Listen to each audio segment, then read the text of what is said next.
Hello everyone, Tim here, just doing some last minute technical checks. I can see that you're all introducing yourselves. I'll be back with you very shortly.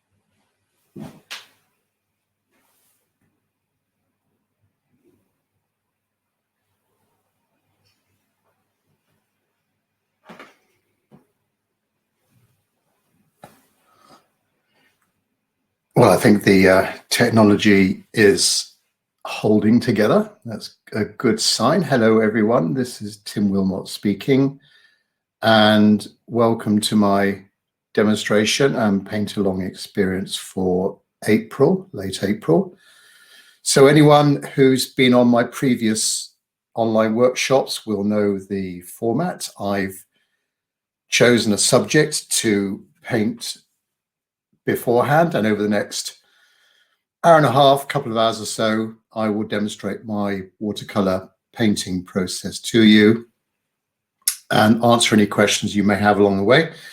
As I go through, I will try and give as much commentary and description to what I'm doing. I may talk a little bit slower than normal because I know there are some people on the live stream where English isn't their first language. So I have to be, recognize that. So apologize if you think I'm sort of laboring a point or talking rather slow. So thanks very much for attending, watching, attending if you're watching live. I hope you enjoy the experience of the painting. The demonstration is being recorded, and after the presentation, you will hopefully receive an email from the Crowdcast system that I'm using with a link to the recording, and it will be the same URL, the same location. This Crowdcast system uses the same URL. It's part of the reason why I chose it. It's so easy. It's the same location for everything. The actual event, the registration, viewing live, and then watching the recording. You can watch the recording as many times as you want to. There's no limit. You've paid for it, so you can play it back as many times as you want to. And after the event, please allow a little bit of time for the system to just whirl around and process the recording so that you can start watching it. I'll most likely post it as an unlisted video up on my YouTube channel that I know most of you will be aware of, my YouTube channel, Tim Wilmot, and it'll be up there as an unlisted private video, just in case you prefer to watch it through the YouTube system. Now, a big part of this is that I want to see your painting. I'm sure all of us want to see each other's paintings and share your experience. So if you email me a photograph of your completed painting afterwards, I will compile a short video. Actually, they actually tend to be quite long videos, almost 2 hours in duration, up on my YouTube channel of the paintings I received, and I'll give a very short critique, a very short review of your painting. More on that later on towards the end of the demonstration.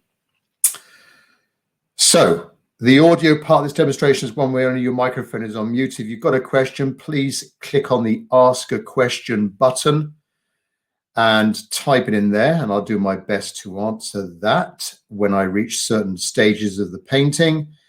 And I will give out your first name and your name, well, the name that you registered with. Hopefully that's your first name, and answer it as best I can. Now, if you've seen me paint before, I do paint in certain stages. So there's the drawing phase, and then there's the initial wash. And then I go in with the darker shadows and values, which there's loads of that here. And then finally, the details, sort of windows and smaller details, just to pull things together. So there will be times during those stages, between those stages, where I'll pause for a minute and just take a look at those questions that you're typing in there and try and answer those. So please use the Ask a Question button down there at the bottom of your screen somewhere. Don't put them into the chat window. With so much chat going on, I'm going to miss it totally. So I won't be able to see that.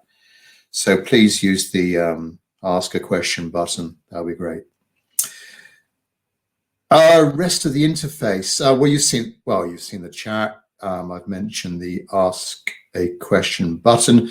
Down the bottom, I've got the source. Can you see that green button, source photo? So it was the source photo was in the event page, if you like. So you could have right-clicked there and downloaded there, or click on that source photo button, and you can view it or download it or print it as you want to. So hopefully that was okay for you. Other things, I've got a poll going. Sometimes I don't run the polls, but it's always good to just gauge people's feedback on certain questions. Well, my poll was, is this the first online painting workshop you've done? I know there are a few people, maybe during the current situation with COVID and so on, we're doing a little bit more, a lot more online stuff, exclusively online stuff. In the UK, we're starting to come out of lockdown. I may be doing some physical face-to-face workshops at my Bristol, UK location. I am booked to do a week in Italy. So fingers crossed that will still be taking place. But yeah, have a look at that poll. I know most of you probably done this sort of thing before via Zoom. Zoom I use for one-to-ones, but I don't use it for group things, because with Zoom it's just so confusing with everyone chatting and videos and noises in the background. It's a little bit more difficult to when you're just on your own, as I am now. It's just a little bit more difficult to control things. Anything else on the interface? Yeah, I think that's it. Source photo, ask a question, polls, and the chat. Fairly simple, not too difficult at all. Right, the subject, let's get down to business. The subject for this painting is the scene in Faro in Portugal, a fairly small city on the southern coast of Portugal. Lovely place to go to. I think the main airport is there. And now I don't speak Portuguese, but this location, if you want to look it up on Google, is Praça, P-R-A-C-A, Ferreira, F-E-R-R-E-I-R-A, de Almeida, A-L-M-E-I-D-A.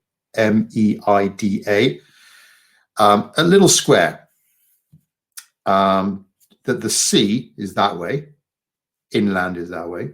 The light is coming from the left, as you can see with these shadows. So midday, middle of the summer, baking hot, a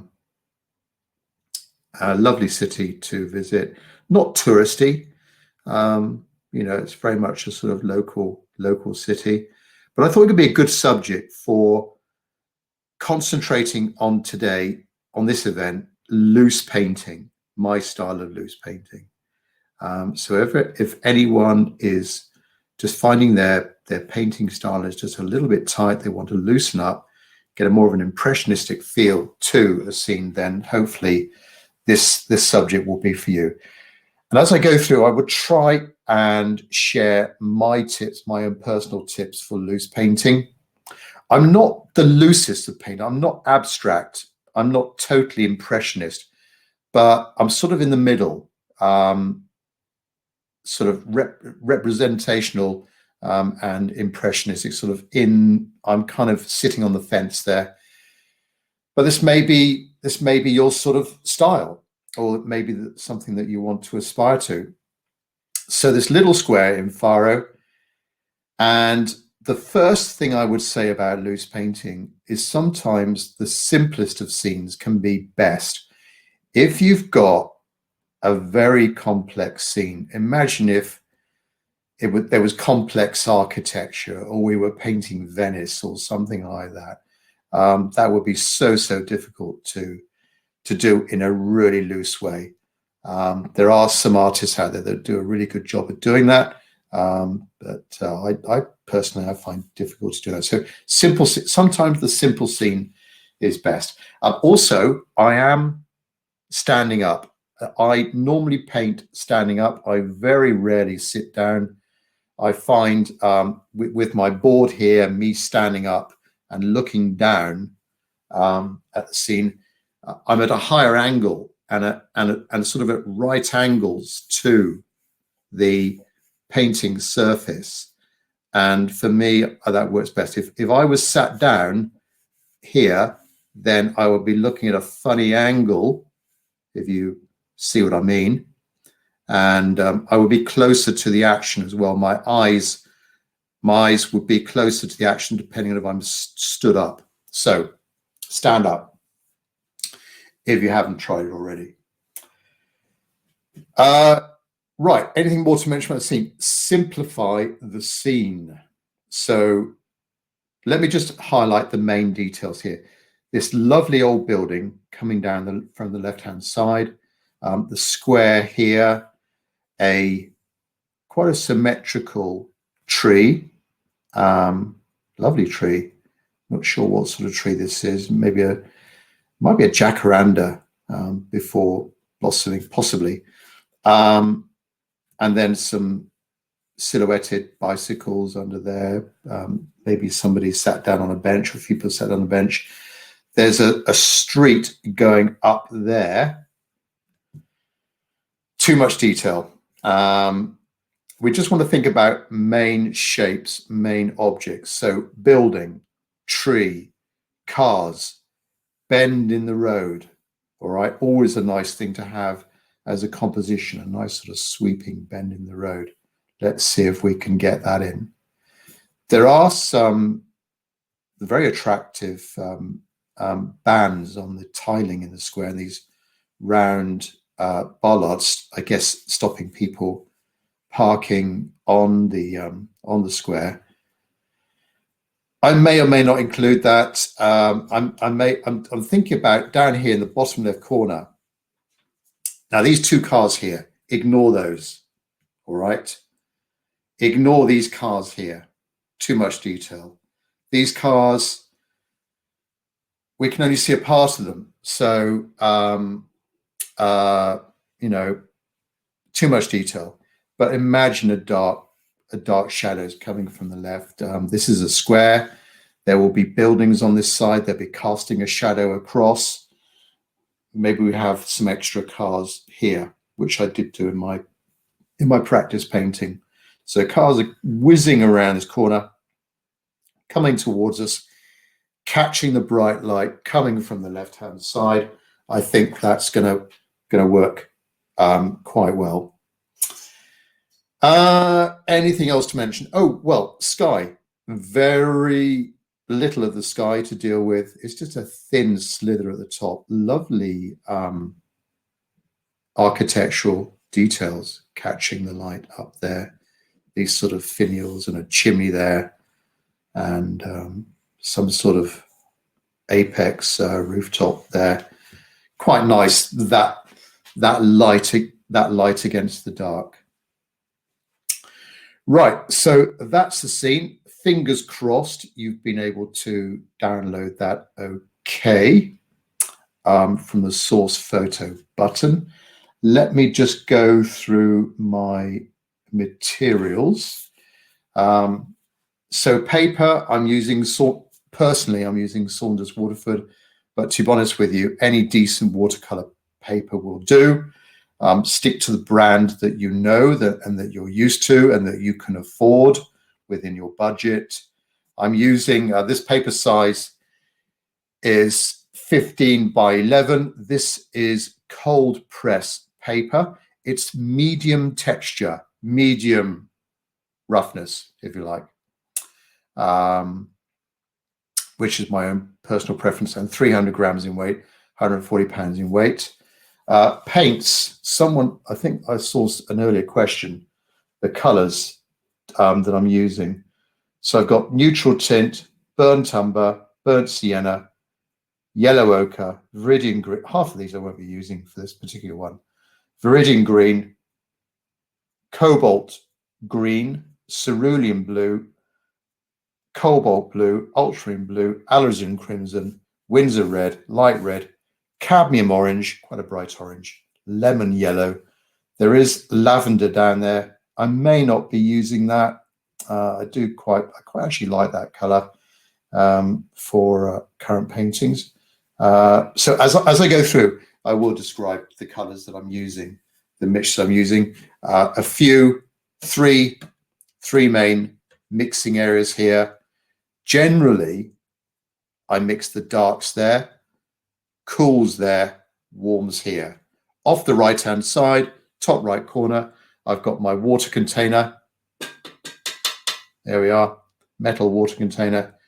So if you see my brush veer over there, I can't, because of the diamond, I want to have the main focus on here. So I'm not able to show my water container. It's pretty boring to look at a pot of water. And there's a sponge down in the bottom right corner here as well, just to remove any excess moisture from the brushes. Now, right, brushes I'll be using pretty much as per normal. And that's my third tip for loose painting. Try and get as big a brush in relationship to the size of the paper. Big brush, small piece of paper. That always works well with a loose painting style.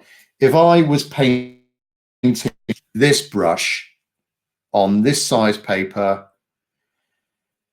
it wouldn't work. It would be very, very difficult. So big brush and also big mop brushes, they generally have very good points to them, good edges as well. This one is a Raphael Soft Aqua, but a Skoda do a good range, Princeton do a good range, all very similar. But look at that sharp point there. Second brush I'll be using is a medium-sized mop brush, similar qualities to the Raphael, but smaller. And this is pure squirrel. I would try and use synthetic if I could, but the squirrel is just perfect for me. This is from Winsor & Newton, and this is a medium size. It's 10 millimeters diameter there. And then probably for the more detailed work, a small synthetic brush, could be anything. This is a Jack's hair. I might be using a little rigger brush. This is from Levinson for doing fine lines. Right. So as regards techniques, we'll be using a wash technique. We'll be using wet in wet. We'll be using dry brush marks. We'll be doing a little bit of negative painting around the car shapes as well. So there will be quite a few watercolor techniques there. Right, let me just see if there's any questions we've got here before we get started. I can see there's 5 questions, so just excuse me while I go through these. Libby, can you put the colors up? I've mentioned the colors there, Libby, so hopefully that's all right for you, and I will describe them as I go through. Shahid, Hi, any tips on drawing and painting cars in street scenes, particularly when cars are moving in traffic or parked along the road? Well, there's two very different things there: moving cars and cars that are stationary. Cars that are stationary are going to be more difficult. You've got to keep loose. You've got to blend in the car with the surrounding areas, particularly the back of the car. Parked cars are a little bit easier because they are stationary. Well, we will be going through this here. We've got some cars coming around a bend, and we will coming around this bend here. So we will be exploring that in a little bit more detail. Shahid, thank you very much indeed. Right, Robin, could you describe how you prepare your watercolor for wet painting and in general? Do you ever dampen the reverse side of the paper to keep it wet longer? I paint slowly and find my paper dries out too soon, especially in winters with the heat on and low humidity. I know exactly what you mean. So this is April, UK. I'm indoors, obviously. The humidity where I am is probably, the relative humidity is probably about, well, it's under 50%, maybe about 40% where I am. I'm not sure where you are, Robin. I don't, as you can see, this is dry paper. It's not been stretched. I'm not going to be pre-wetting the paper before starting. I'm just going to go to it. The paper will buckle a little bit, but it doesn't matter to me. Jazzy, what brand do you use for colors? It's Winsor & Newton and Daniel Smith, a few of them. But to be honest with you, just buy the most expensive paints you can afford. There's loads of good brands out there: Daniel Smith, Winsor & Newton, Schminker.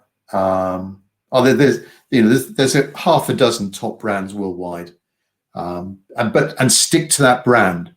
Don't keep chopping and changing, and stick to the colors as well, the pigments that you're aware of. Ravi, hi Tim, looking at the source photo, could you please guide us as to how to pick out a good composition, zoom in, and what to leave out? Well, I pretty much covered that, and I will be going through that in a little bit more detail, Ravi. Basically, this is quite wide, this scene. It's almost 16 by 9, like widescreen TV. I'm more old style TV, 4 by 3. So I'm going to have to crop out some information. For me, all of this over there is rubbish. It just doesn't interest me at all. But this area here, yeah, that's sort of all right. So that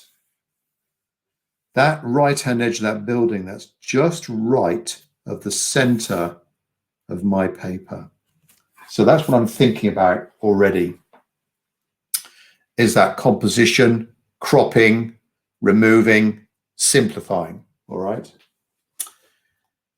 Okay. I don't think there's any more questions. So I will start. Let's get down to drawing and painting.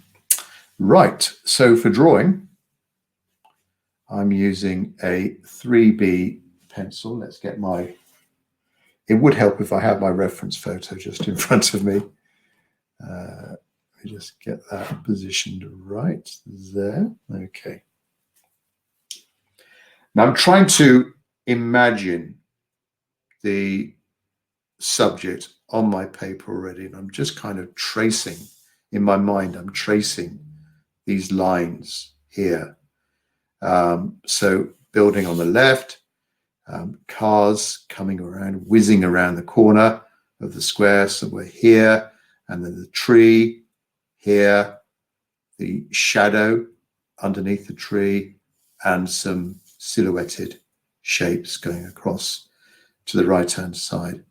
What will be a focal point? Well, the focal point could be a car catching the light against the light hitting the windscreen. That could be a focal point. So sometimes I start drawing with a focal point. Other times for me personally, I might start drawing the top left corner and work my way across the scene, which is what I'm going to do with this one. So I'm going to try and draw fairly slowly here so that you can keep up with me. I have heard from previous demonstrations that I've gone through a little bit too quick on the drawing stage, but we want to paint loose. So we want to limit the drawing time.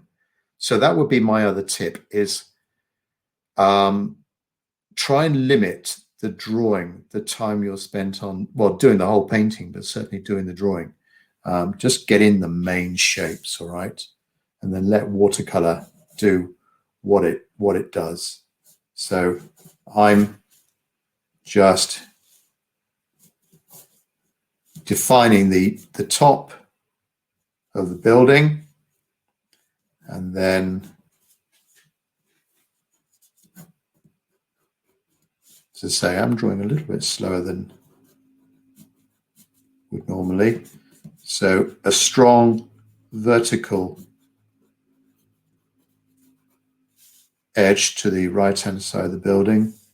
The top of the building, there are some little shapes, a chimney, a sort of apex roof, and then there's a sort of finial type object coming up there, and then it goes down to the side of the building.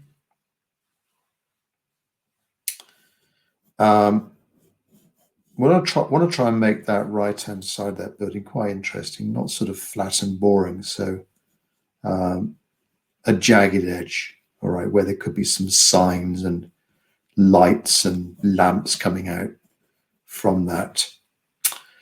Right, a couple of cars coming around the bend, a larger car and a smaller car behind it. That's my plan.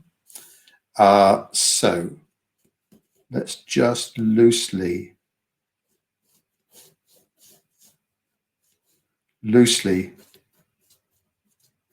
draw in the bottom of the building, and then these cars coming around the bend.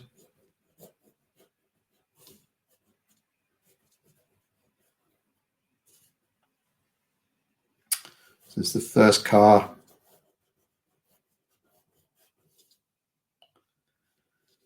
Like that.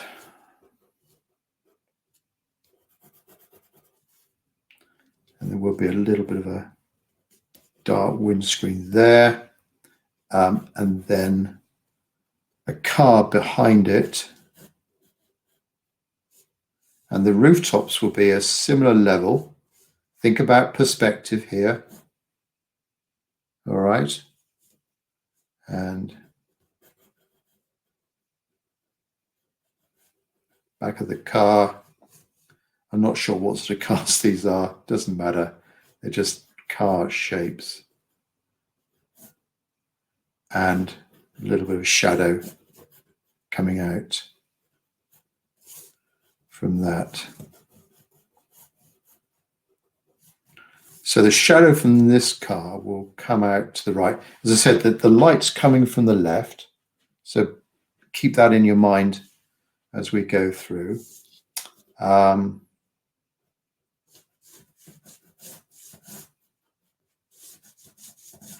Perhaps there's a little bit of light coming through here, and then imagining some large building. So this is a square.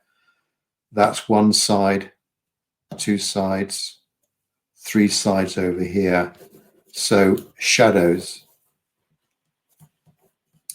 coming across the scene, maybe objects, connecting some vertical objects, connecting the foreground to the middle ground. We want to try and connect things together as well.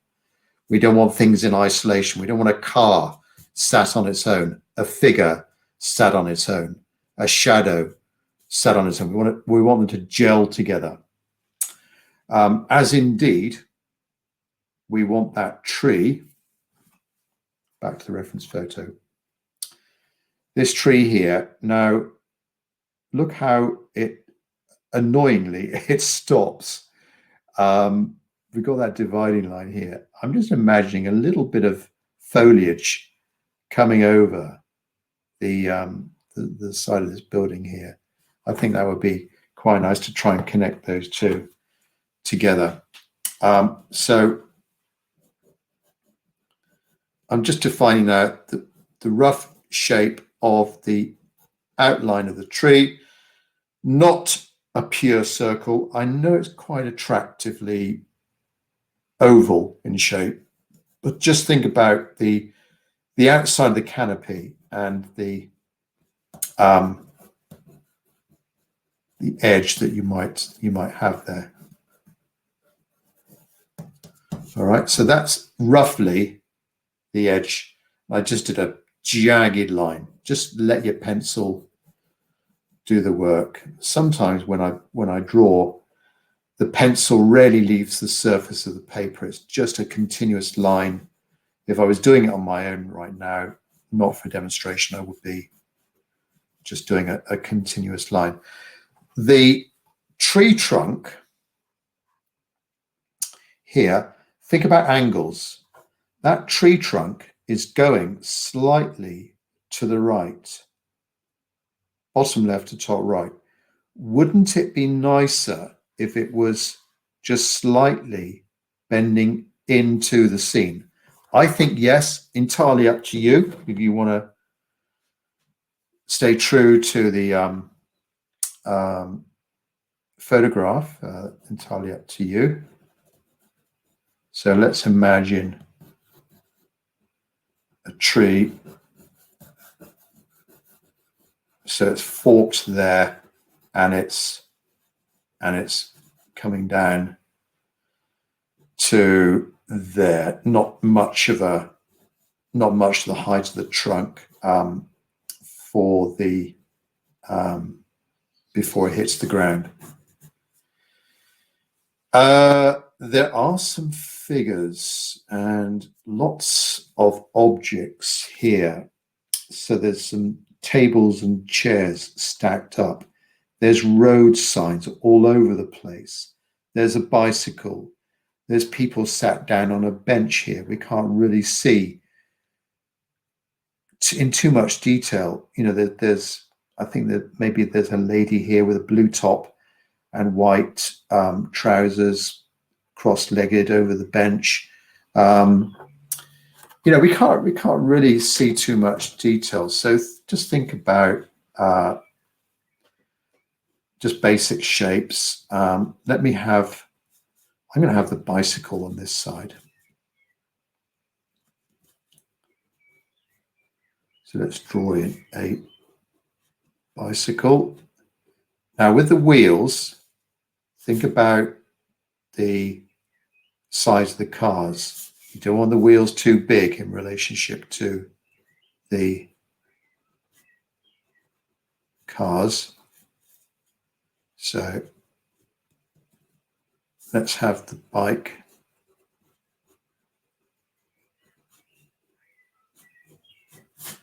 A little bit like that, just an indication of the rims of the wheels, like that, and some people. So I'm imagining, I'm not going to go for a bench. I'm going to go for some standing figures. So the height of the figures, think about their size in relationship to these cars, for example, or the height of the doors, these entrances. They're a good indication to know where to start a figure.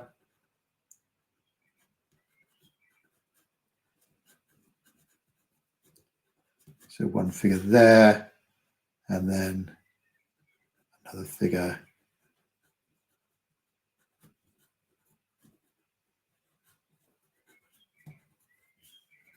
there, something like that. Let's get another figure in the shade here. So on the corner of this building,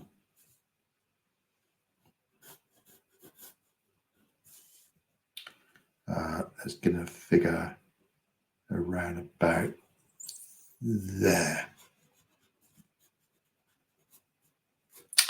So a darker figure against a lighter background, I think would work quite well with that one. Windows.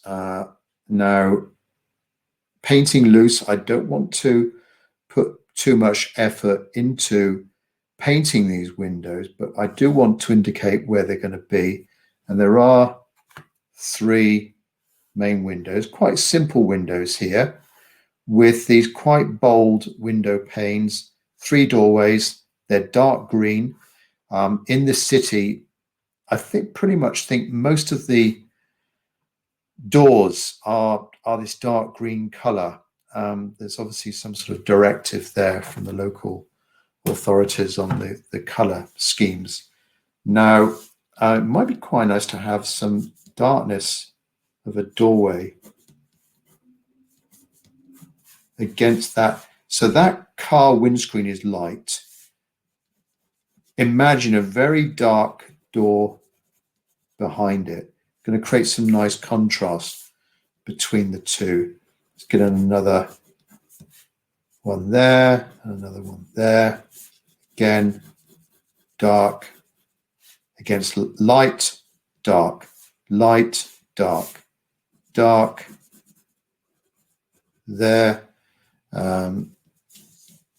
There's some wires here going across the building. Quite nice to have that as a sort of to help with the perspective. So a bit of an angle there, bit of an angle just going up slightly left to right, and then this one is almost horizontal.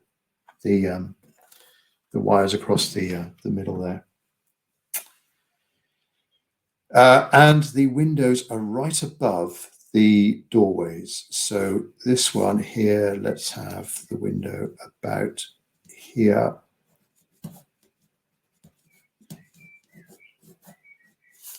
I'm not going to draw in every single pane.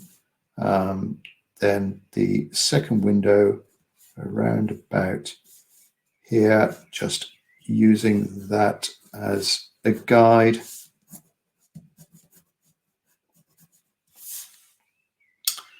There, and last window on the right hand side here, a little bit thinner, so that's going to help with the perspective a little bit. So just a subtle change in the width of these windows from left to right. Now this building, observe closely. I like looking at a scene for a couple of minutes before diving into painting, just sort of get a feeling for how I might represent this in watercolor. But you can see this old building, there's bits of the fascia, bits of the covering of the building flaking off, and old paint, and I guess with the weathering, there's bits of the paint is fading. This obviously would have been a white building, but it's a lot darker now, and these sort of little areas of brown and blue in there. There is this border going across the street level, which is grey. There are some greyish brownish borders around the windows as well. So think about that when we go through the painting phase. Right. I think that is pretty much it for the drawing phase. Let me just try and strengthen up some of these lines so you can, and give you a bit of time if you want to.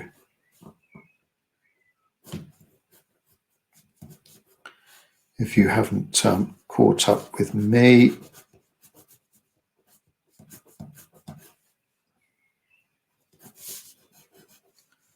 So with this car, there's the windscreen here.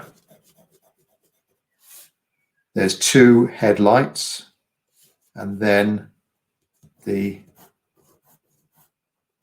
body of the car, underneath the car, and then the car behind it, simpler. So this will be in shade, dark shadows underneath, and then the shadows going over to the right. The shadows coming from the right-hand side of that building over there.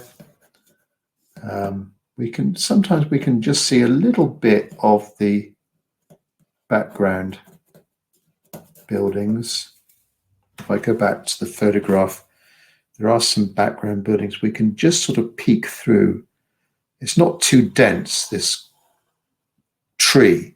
We can just see a little bit of light terracotta, and then this white background building there. I'm not bothering with those cars. It's too much detail. It doesn't really do much for the scene. So shadow underneath that tree, and these two figures there. Not bothering with the bench.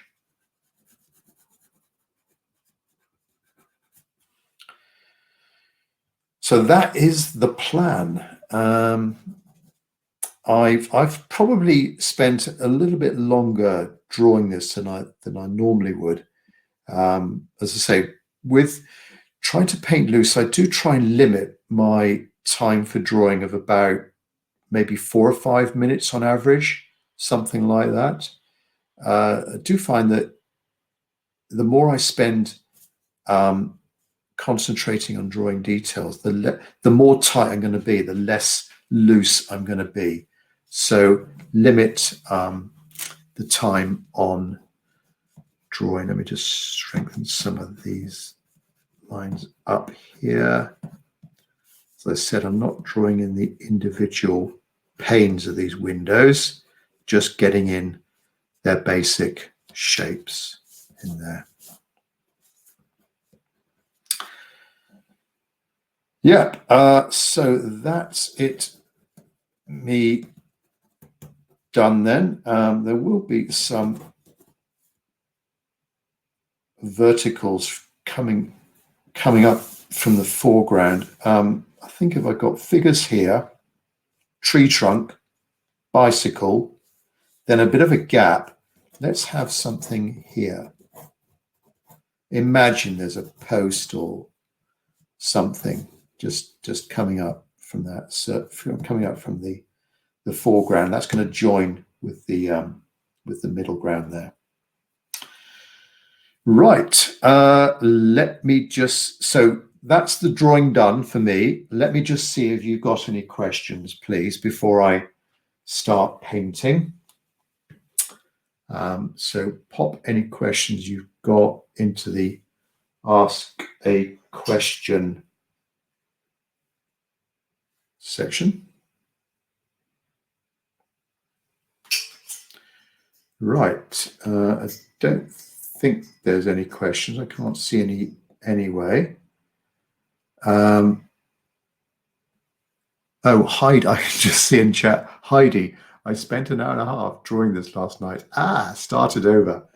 Well, that's my point. You know, if you're spending an hour and a half doing it, well, maybe if this is a new scene to you, you might take a little bit longer. But just imagine if someone showed you this scene and you had 1 minute to look at this scene, and then they removed it, and you had to draw it and paint it from there, would that make you lose? I think it would. So don't get bogged down with the detail and constantly going back to this photograph as a tip for you. Right. So I don't think there's any questions. Let me go on. Let's do some painting then now. I'm going to start off with my normal larger brush, which I possibly could use for the whole painting because it's got a good edge. When I bought it, it had a good point, but the point is a little bit worn now, so it's not actually too pointed. But getting down the base colors, the initial wash, all right, and the sky, and certainly that background and the foreground here will be the main the colors that will persist through to the end of the painting. I won't be painting over those. Right, so I'm just dipping my brush in some water and pick up some sky color. I'm generally going to work from top to bottom. I'm going to do a bit of negative painting around these lighter shapes at the top, and then as I come further down, bring the blue paint over this tree area. I'm not going to paint around the tree area. The tree is darker. Anything that's darker, I can paint over it, all right?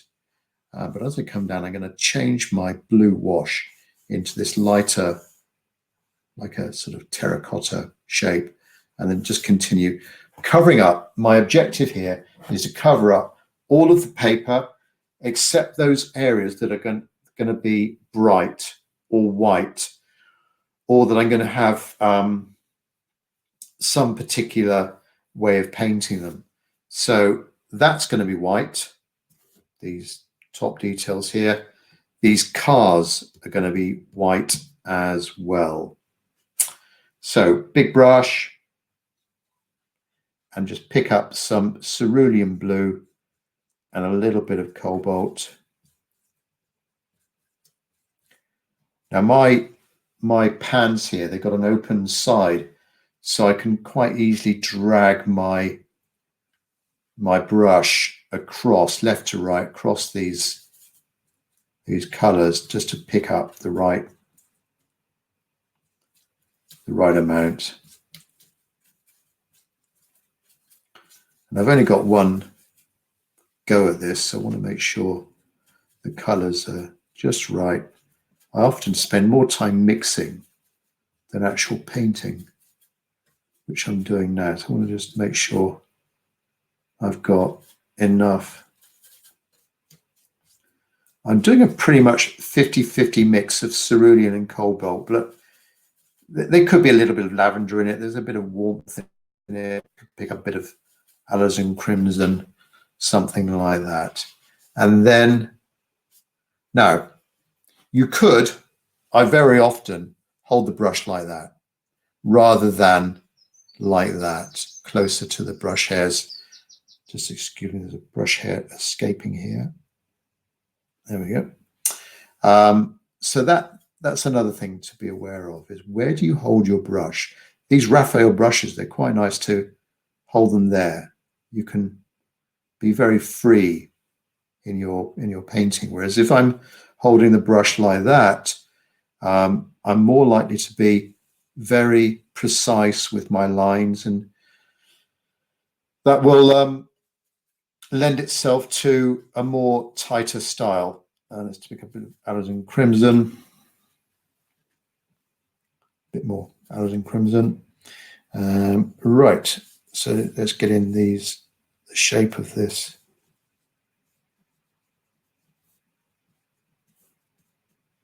Roof, the sky here.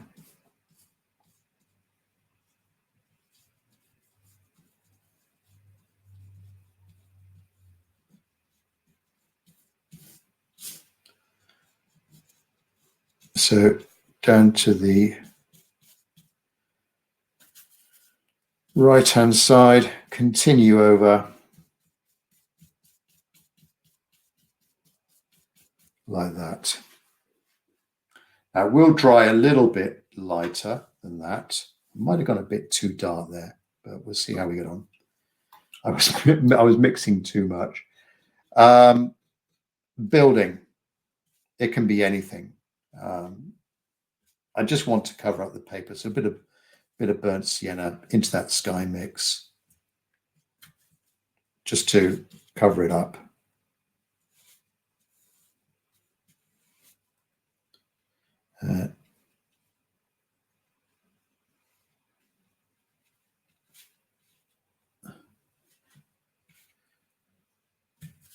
come down this building, I will be going over this again. This is just to cover up the paper.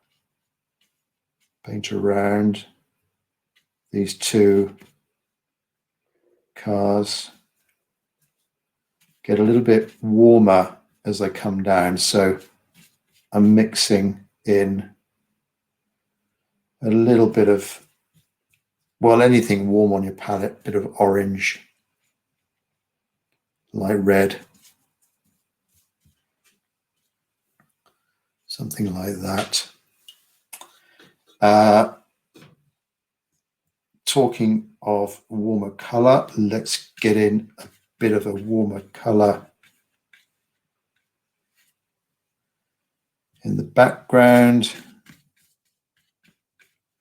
there, and then the buildings in the background, in the well, more this middle ground, they're almost white and yellowish, so very bright, that side of the square that's catching a lot of the light.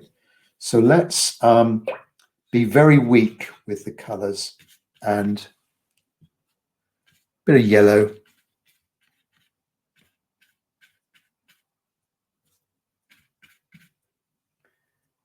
but very bright. As we come down to these figures on the square, and then the square itself, the surface.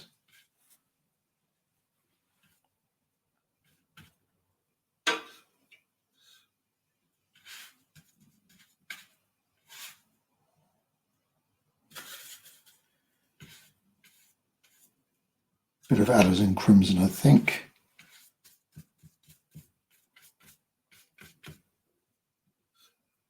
As I say, we'll go over this again. I'm just wanting to cover up the paper, just to cover up the white paper.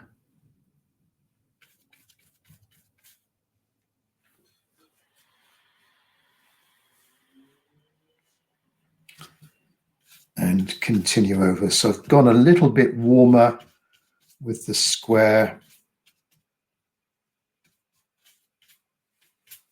And it doesn't matter if you've got little white bits left showing. They could be made into something, but it does lend for a fresher appearance. Now, when I've done that, I need to make sure I don't tamper with it on this first stage, because if I do start playing around, if I thought, oh, that wasn't light enough, I could lift it out. But to be honest with you, it could destroy the freshness of it. So this area here, for example, is a little bit too dark. I don't want to start messing about with it, because it's just going to make it overworked, and it could, depending on the paper you've got, it could damage the surface. So as you have it there, don't tamper with it anymore, says he, just lifting out a little bit of lightness there. So if I can squeeze this big brush, squeeze all moisture out of it, I can then, it's fairly dry, I can, as this is still quite moist, I can just lift a little bit of that paint up, just to give it a little bit of lightness.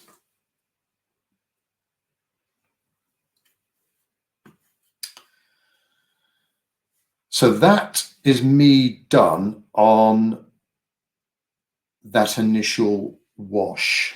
As I say, just to really cover the paper, get down the underlying colors, and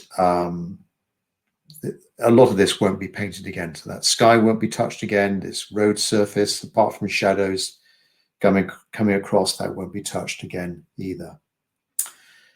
Right, so let me just, while this is drying, I need to let this dry totally, be very dry, before I go on to the next stage. All right, so let let me just let that dry a little bit. And I can answer any questions that you've got as well. So Joseph, I personally like paint salute style, and all my favorite painters do in this way, but personally I think I need to improve more my way of painting before I turn my style to loose. In brackets, the same I do when I draw. I know I do more details than necessary, and the reason is the same. I need to improve my drawing too. Said that, I'd like to know your opinion about that, if people can go directly to paint loose or they need to improve their style before. Wow, that's quite a difficult question. Yes, I probably think a lot of painters, if you look at a lot of painters over time, over the years, I would think a majority of them get looser. Very rarely do they get tighter. Maybe when they go through college or school or early years and they're just starting out, it's very representational. It's very tight. It's not loose. They're drawing things precisely. Maybe if they're being trained as an architect or a graphic designer or something, they have to be very precise about what they're representing. And it's only when they maybe in their spare time they start to get a little bit looser. Over the years, they do get that looser style. So I would probably, if I had to give an answer on that, Joseph, I would say improve your drawing and painting techniques first before you evolve into that looser style. And it will be a gradual process. It's just practice, really, I think, Joseph. But hopefully looking at other painters that you like and the way I do things, hopefully you just pick up a little nugget of information from each demonstration of painting you've seen. You can apply that to your own way of doing it. Lydia, Tim, how do you know where to add warm and cool colors, and how do you decide what those colors are? It's more sort of intuition. When I look, so first of all, look at the scene and see if you can see warmth or coolness in the shadows. I see in this building here, for me, I see a lot of blues and grays. Yes, there is a little bit of warmth with the border around the windows, but cools, green there. Far side of the square, light, yellows in there, some warmth in there, a little bit of warmth on the cobblestones, tiny bit of alizarin crimson, roses, a rosy pink color. So I think it's down to observation, and it's good to mix. It's good to have, well, I think I just I accidentally lifted up a little bit of paint in the bottom left corner of the palm of my hand. Don't think it matters. But when you observe the scene, you can just see those warms and cools, and sometimes the warm against a cool is nice when they're against each other is nice, just as light against dark. That can be quite a nice thing to achieve as well, if you can. Right. So I think hopefully that answers your question, Lydia. Thomas, do you expect to develop the shape in the foreground as a road surface? No, I want to keep this fairly abstract. We want the focus to be in here somewhere. And I'm keeping it fairly loose and abstract. You'll see when I do the shadows in the foreground, I will probably be doing those as quickly as I did the sky. All right, so very, very quick. Pratik, I always struggle to understand and put the first wash. How do you decide on what color or wash to put on as the first wash. I would say just cover the paper, because those areas that are going to go in dark, you'll be applying a thicker color over them, sometimes opaque colors as well. So it's going to obliterate those initial colors you put down there. The things you want to think about for those initial colors are those areas that you're not going to paint again: the sky, the ground, maybe some lightly colored figures. Those would be the two, for me. Sky and ground would be the two areas I need to get right on that initial wash. All right, Pratik? John, there's a lot of questions coming through now. John D, I always seem to get too dark too soon. Well, I've gone dark with that sky, but I might, fingers crossed, I'll get away with it. Even though it looks similar to yours. Any suggestions? A lot of times people actually go too light, in my impression, John. So you're actually getting quite lucky. So if you go too dark too soon, maybe, because with watercolor, you can go from light to dark. You can't make a dark color lighter. It's almost impossible with watercolor. So add more water, John. Bigger brush, more water, watery mixture, lighter hues. All right. So I guess it's just down to practice. Ingo. Amazing how you painted the tree top. Well, over here, I guess. I would never put so much blue and orange in it. I put in mostly green and a few gaps. I could have gone with a light green here, but I want the tree. We can see a little bit of the blue showing through, a little bit of the rooftops beyond it showing through. So I'm not going to paint that all green on the first wash. This is darker. It's going to be thicker. I'll show you in a minute. Hopefully it'll work, and you'll see. Last question from Christine. You suggest to paint abstract the front road. I was thinking I put just a suggested form of the top of the car to close the section and bring the eyes inside. What do you think? If you mean these cars here, I just think they're just not really bringing anything to the painting. So it'd be interesting to see what you mean, Christine. So maybe, Christine, you can come on screen at the end. I'd love to see what you're trying to do there with those foreground shapes. All right.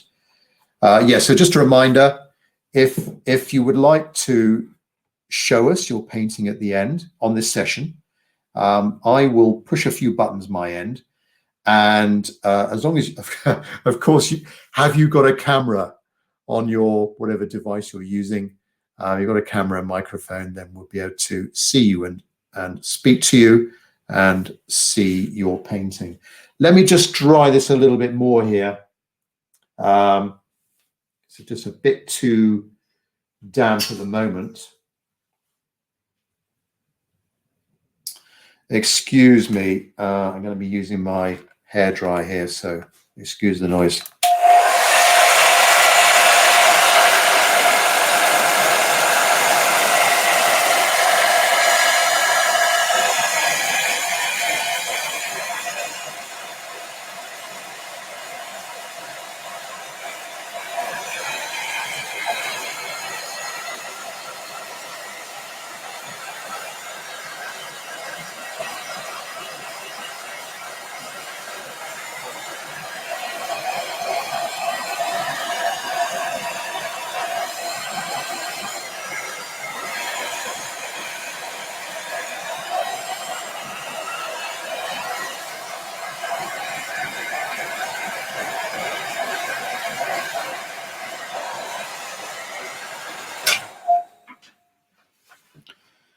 All right, I think that is fairly dry now. I don't immediately start painting because with the hairdryer, that's made that surface quite warm. And if I started applying paint now, it would dry maybe a bit too quickly. So just let it rest there for a minute or so. and we'll go on to the next stage, which will be applying the darks. So back to my reference photo.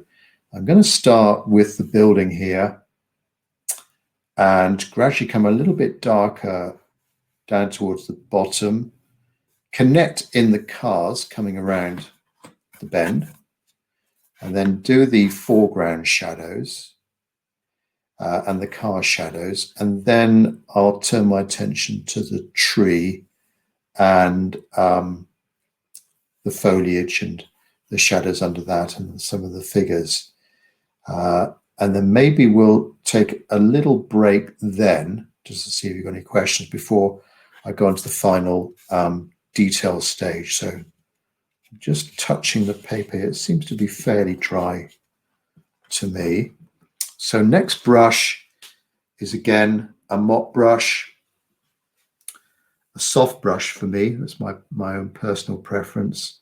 I just find it's quite loose. And again, I probably won't hold it too much like a pen. I'll be halfway down or right at the end of the brush just to be a little bit freer. I need to think about values here. This is darker than the sky.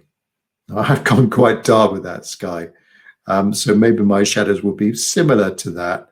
But it needs to be darker to give us that bright light over here and the bright light hitting the windscreens of the cars coming around the bend in the square. Right, so medium-sized mop brush, and just mix up any sort of cooler color. My preference is ultramarine blue and a bit of burnt sienna.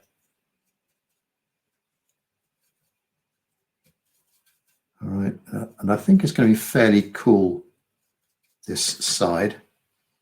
So a grayish, coolish color.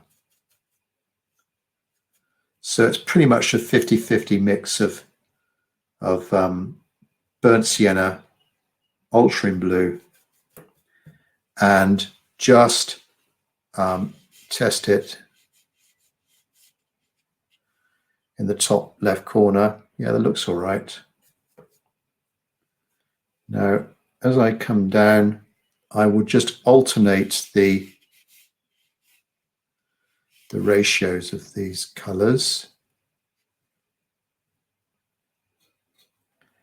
Let's just strengthen up this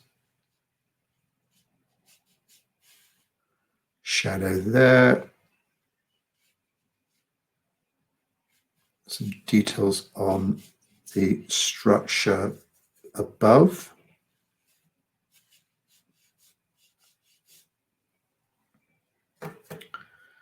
Ultramarine blue, burnt sienna,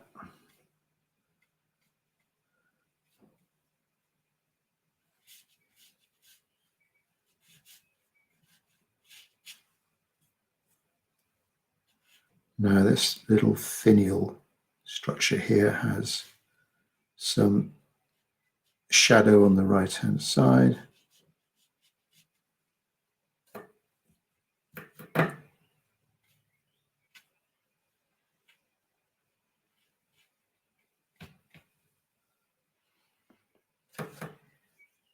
And again, don't worry if you leave out little, see those little spaces I've left there, doesn't matter. Keep on coming down, alternating the mix, burnt sienna, ultramarine blue.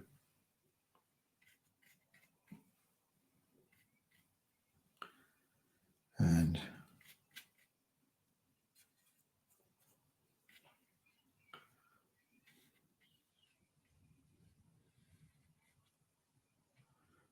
just observe my painting around the cars. All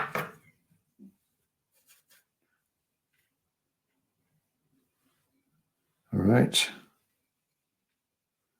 Then down to the bottom of the street.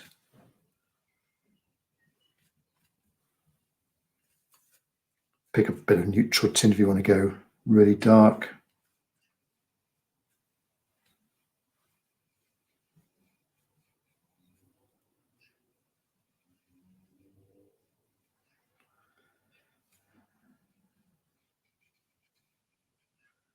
And then we're into the foreground now. Let's just give the windscreen. I'm actually holding the brush a bit closer towards the brush end here for the windscreen. And windscreens,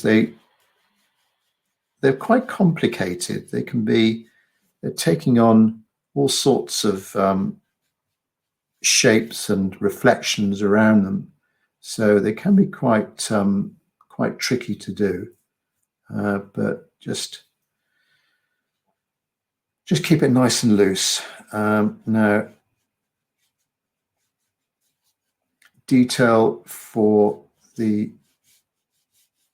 car. And the actual front of the car, and then we're coming down to the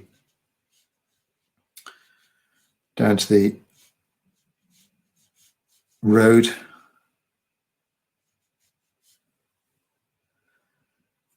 And this is where we're going to get really loose here with this foreground area.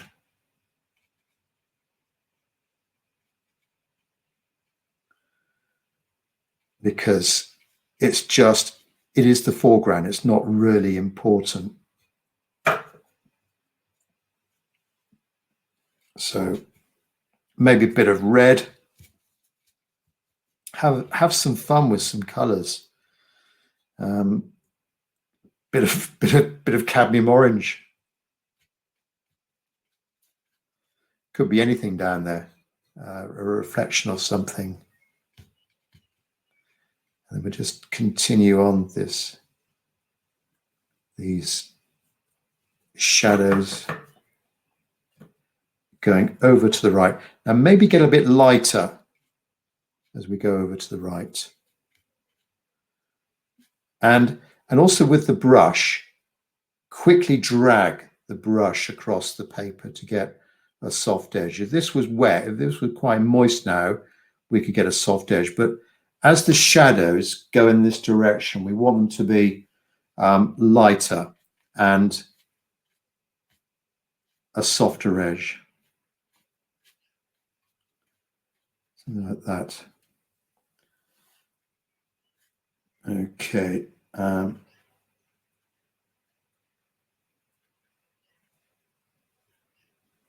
Again, don't put too much effort into thinking about exact shapes of these shadows. The more you think about it, the tighter you're going to get. Right hand side of this car here. And let's connect that with the car behind it, and get the right hand side of that car there. A little bit of darkness under it. So I picked up some neutral tint and alizarin crimson.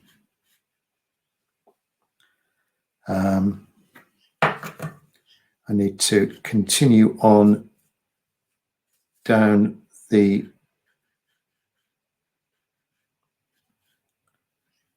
right-hand side of this building,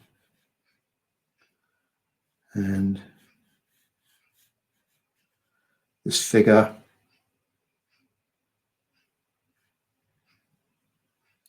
Head, body,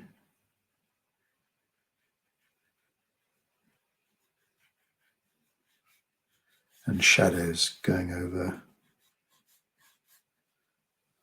like that.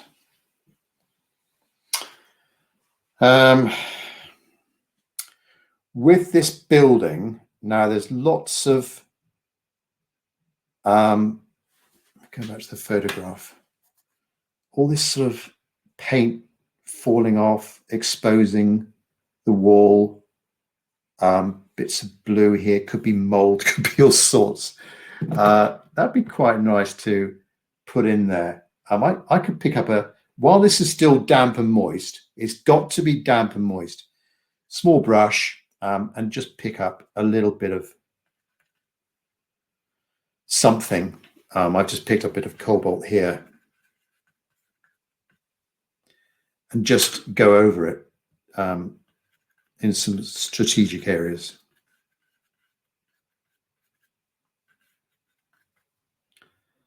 All right, maybe a bit of burnt sienna.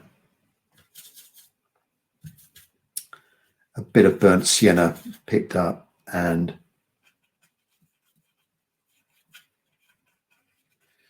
the paper's a little bit dry on my top left corner there. So just dragging this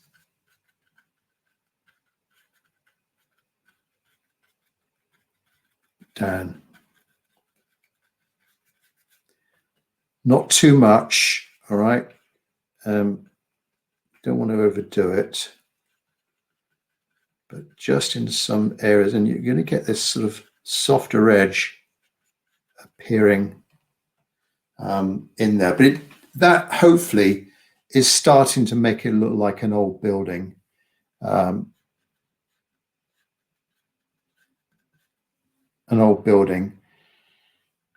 not too perfect, a bit sort of shabby chic, so to speak. The other thing you can do is do a little bit of splattering. So my synthetic brush, clear water in here, and when the painting surface is damp, not moist, but damp, just again, not overdo it, but just put in a few little splattering marks there.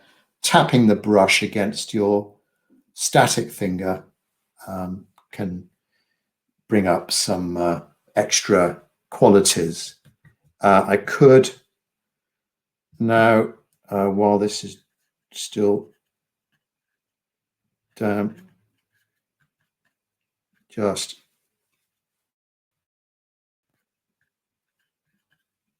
add in a few softer lines here to indicate maybe the side of the road. We've got that post there.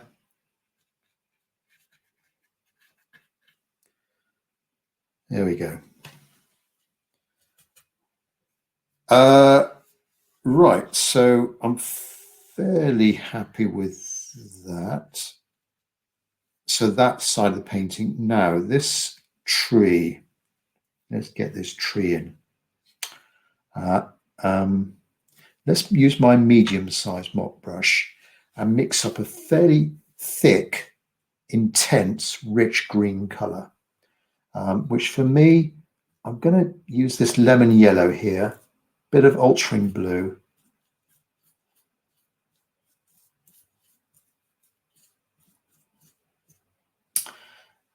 Is that going to be thick enough? If it's not, pick up a bit of cobalt.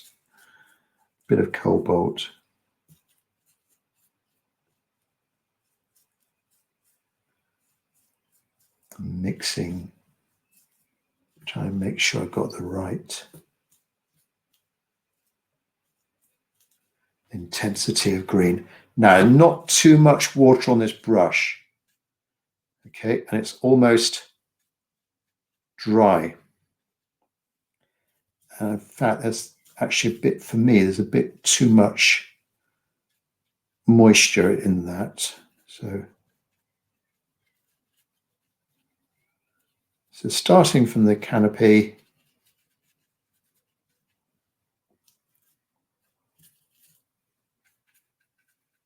and then in places just go a bit darker.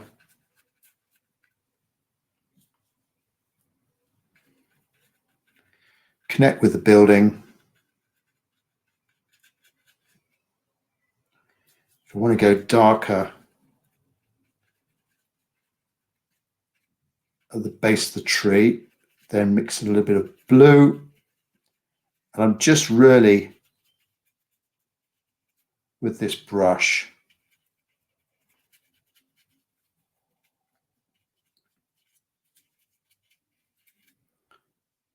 just quickly defining that tree with some gaps, fairly thick paint,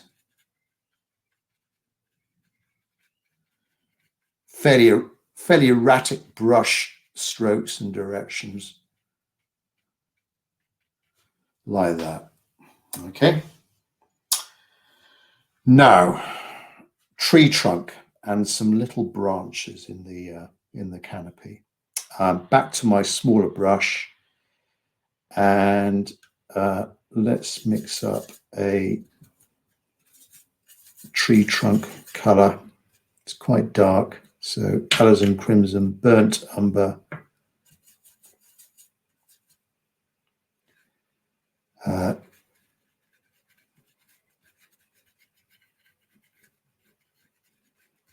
I want the tree trunk to angle slightly to the right.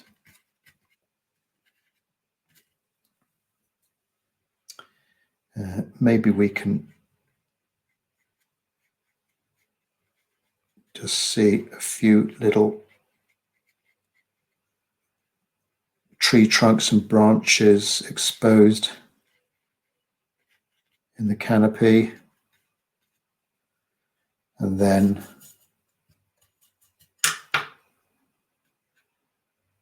as it hits the ground, we'll have the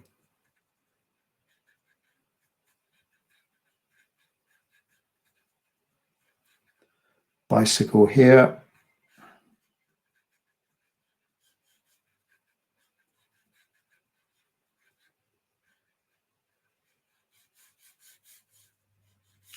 And then the shadow going across. Let's mix a little bit of ultramarine blue, a little bit of alizarin crimson, and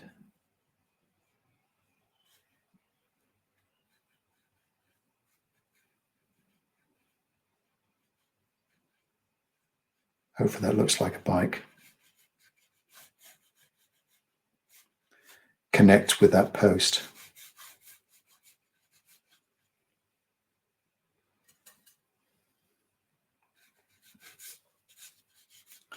Get the shadow going over to the right because the sun is coming from the left-hand side, and then drop in some figures in here. So figure number 1.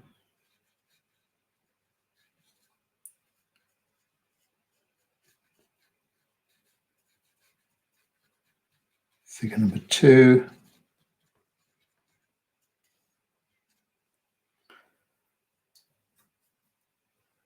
Perhaps just a hint of some details of the buildings behind. So I picked up something very light here. It needs to be a bit lighter. And I'm just seeing, and this is a danger point here, where I'm seeing too much detail. The more often I look at a photograph, the more detail I see. But I think just a hint of some details, some verticals and horizontals, would just give the impression of, to say to the viewer that this is a building in the background.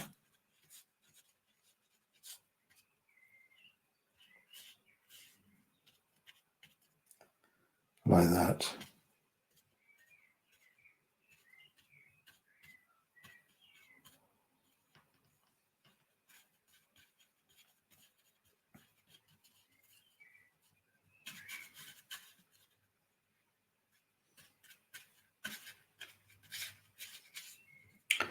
Perhaps that's the edge of the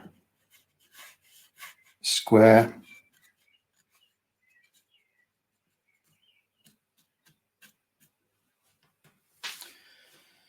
Okay. So I'm just standing back now and just trying to see if I need to do anything more at this stage.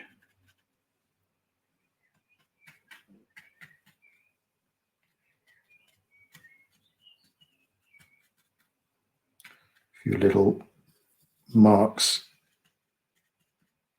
on the outside of the canopy.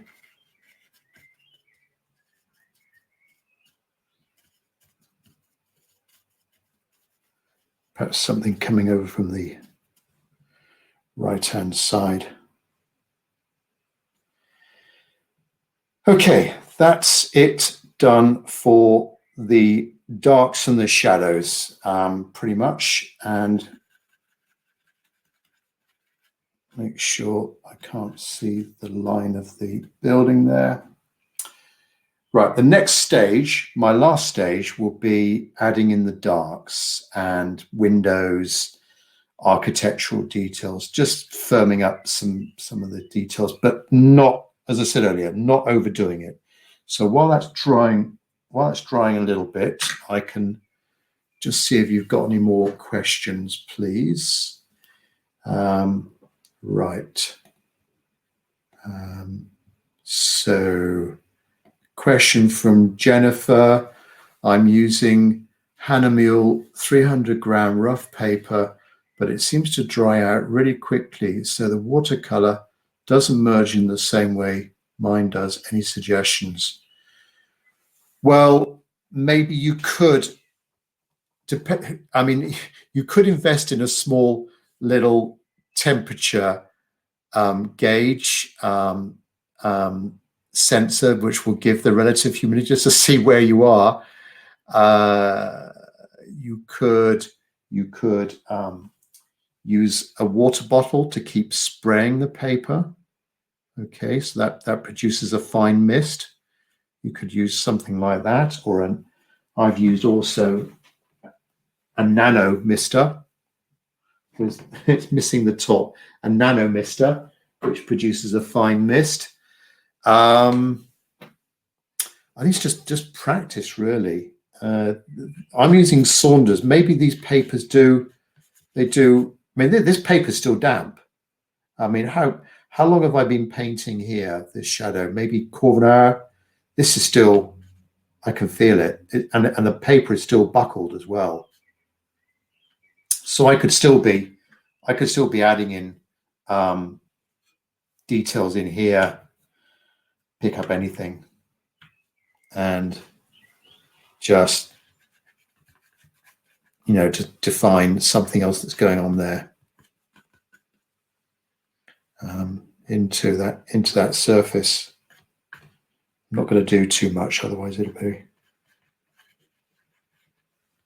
I'll be overdoing it. But it could be, maybe try a different brand, Jennifer. Right, Ravi, it would be great to see some of my earlier works, my journey, more detailed works. Yeah, if you go to my website, I go to timwilmot.com, and that goes back, I think, to 2012, and you can see there that I've probably got a little bit looser over time. Maybe I've improved my composition and the way I do figures and cars, I think. So yeah, go up to that, Ravi, and you can go back through previous postings. I post pretty much every painting I do on timwilmot.com, and you can see my journey up there. Right, thanks, Ravi, for that question. Right, so let me just go in with the darks now. Back to my small brush, small synthetic brush, and looking back at the photograph, the darker trim around the top of the building, these darker bands here, an impression of maybe a little lamp sticking out. Details on the cars as well, the front radiator and things like that. So we'll just pick up a few details. It won't take too long. The windows as well, windows, that quite attractive border around them, and then the darker squares, just a few of them, not too much. Okay. So mixing up anything in the palette, not too much water, just really, and you can see there I've got a very good flat edge with this brush. I'm not really concerned with the point at this stage. So just picking up anything here.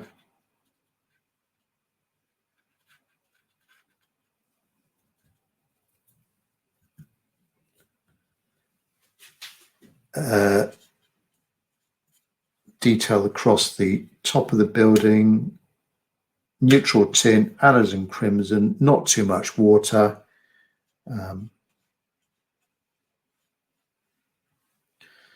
Actually, it just needs a touch more water than that. It was just a little bit too dry. There, that's better. But you see, just dragging it across, it just gives you the hint of the paint sort of coming off, the bit of lost and found there.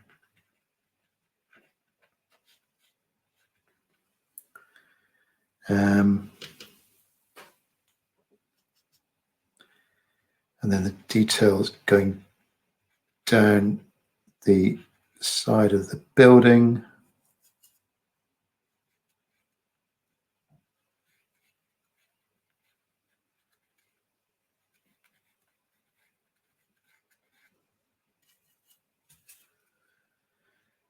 Quite a dark band here, and then the foliage just covers it a little bit. Because my trees come over, I've got no space for my lamp there.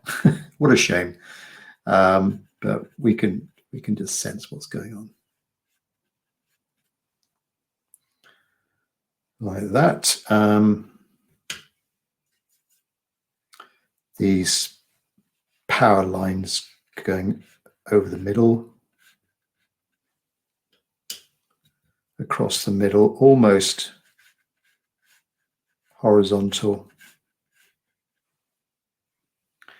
and a little bit of border around these. I'll use a bit of my lavender now. If you haven't got lavender, maybe the cerulean blue and burnt sienna.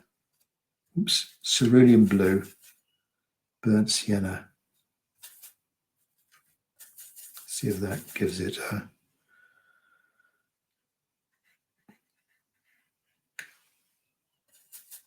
bit more water.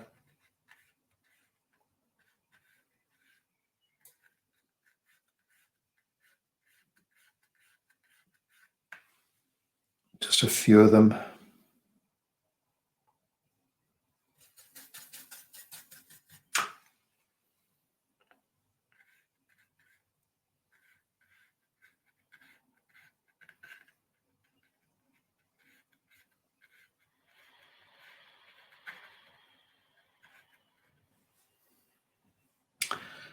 Dark green for some of these doors, so viridian green,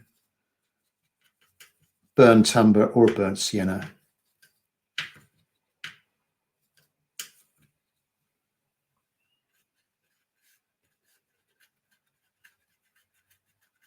And with that small brush, bring it up to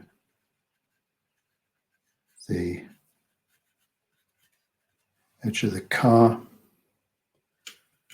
Burnt umber, viridian green.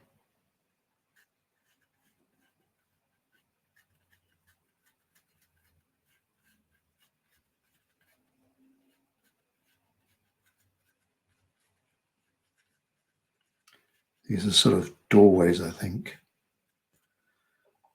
On that far side. Right. Window panes. windows, quite dark. This is probably the darkest we're going to be. And just with that small brush, put in some delicate little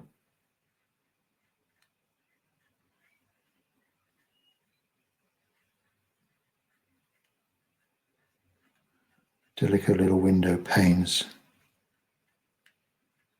Not all of them. I mean, we can just give a hint of some of them. So there's a little bit of a space here and there. Here we go, second window.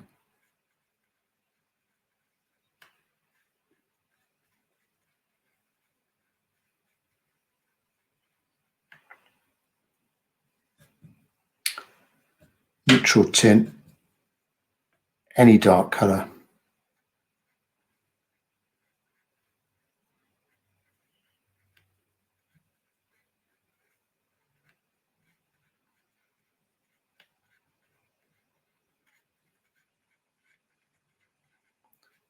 Because this is a further window, we can be a little bit briefer with the details on that one.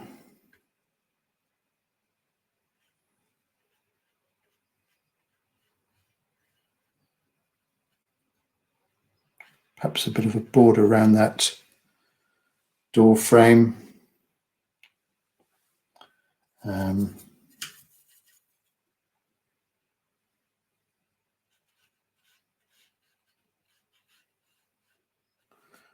That's the gutter on the far side of the street.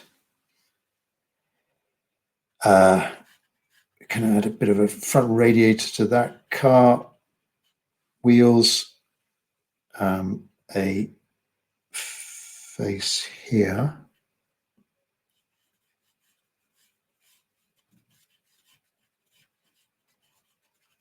You're just having a bit of fun with a brush now at this stage, just to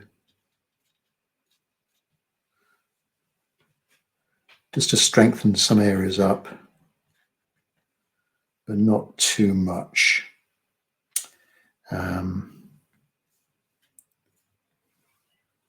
See that little white object in the sky? I can make something of that by just adding a dark line below, and it could be a mast or something that's just catching the light.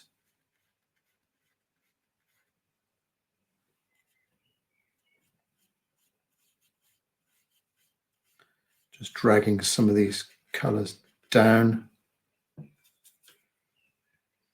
Again, I'm just observing the photograph, not overworking it too much, but there are some quite obvious sort of vertical stains coming down these walls.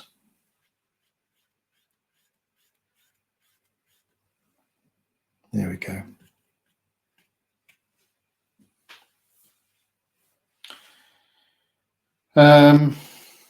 What else can I add in? Maybe some lines on the road. I'm nearly done here, I think.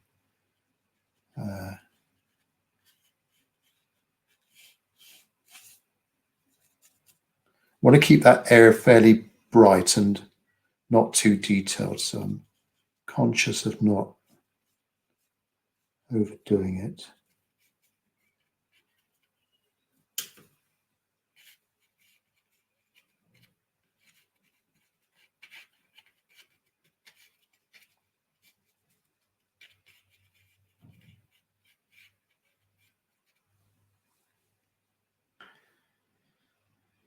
Right.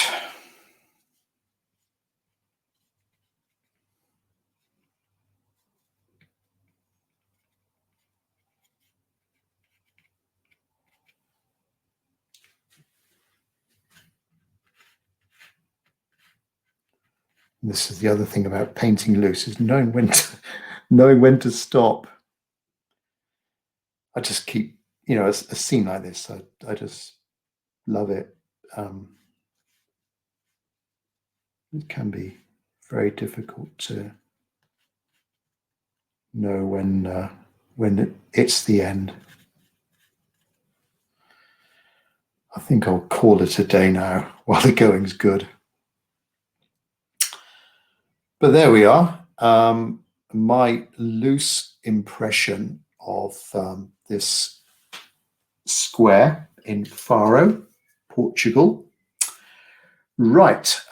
So if you'd like to show us all your painting with this Crowdcast system, I can invite you on screen. Now, you do need to make sure, of course, you've got a camera, working camera, and the microphone you believe is working all right. So if you want to come on screen and show me your painting, even if it's unfinished, if it's a work in progress, or you've just done a quick sketch, doesn't matter. We'd love to see you and talk to you and see what you've done. Of course, there will be the video in the next few weeks that I'll create the compilation of attendee paintings. But if you want to come on screen, if you could request go down to the Ask a Question section or button at the bottom of the screen, and just down there, put in, just type in, can I show you my painting, or can I come on screen? Anything like that, I'll be able to see you, and I'll push a button my end to invite you on. Heidi, do you squeeze out fresh paint before each new painting, or do you use used paint that's already dried hard in your palette and add water to it? I use old paint. A lot of these are old ones, and you can see there some of them, like that yellow has had blue over it. I won't clean that for the next painting. So it's old paint. I would just squeeze out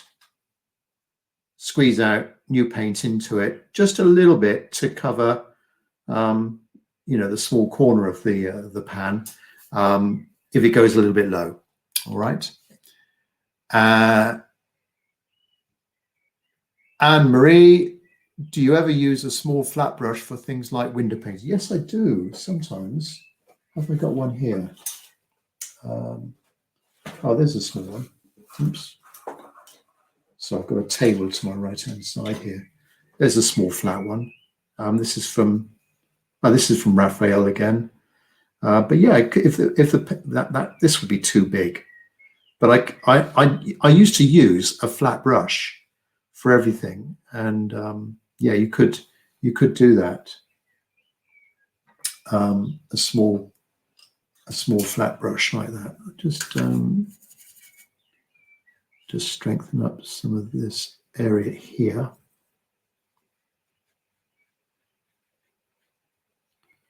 See, this is what you should avoid, this mucking about. I'm doing it now, I'm guilty.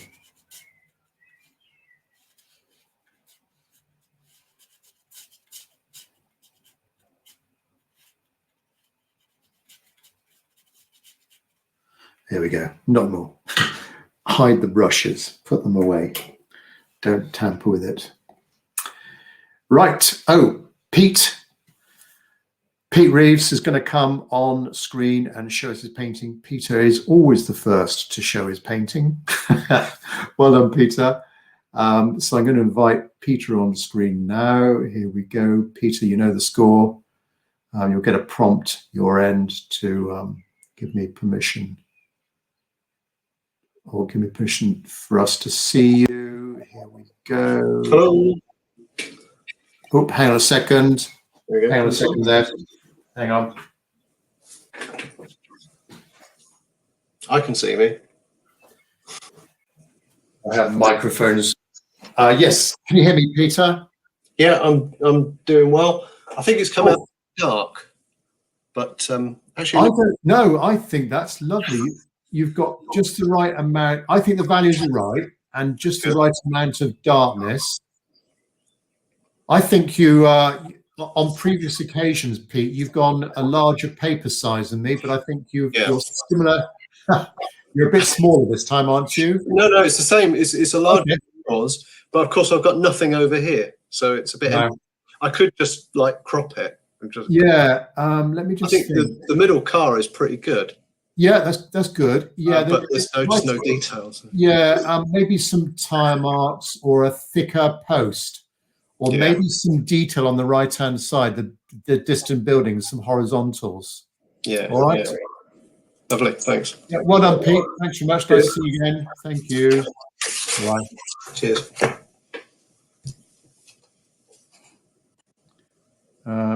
Right. See if I can remember how to do this. Right. Thanks very much, Pete. So we did Pete. Pratik. There's a few gents coming on. Hopefully some of the ladies will be showing us your paintings as well. Pratik, I'm going to invite you on screen now.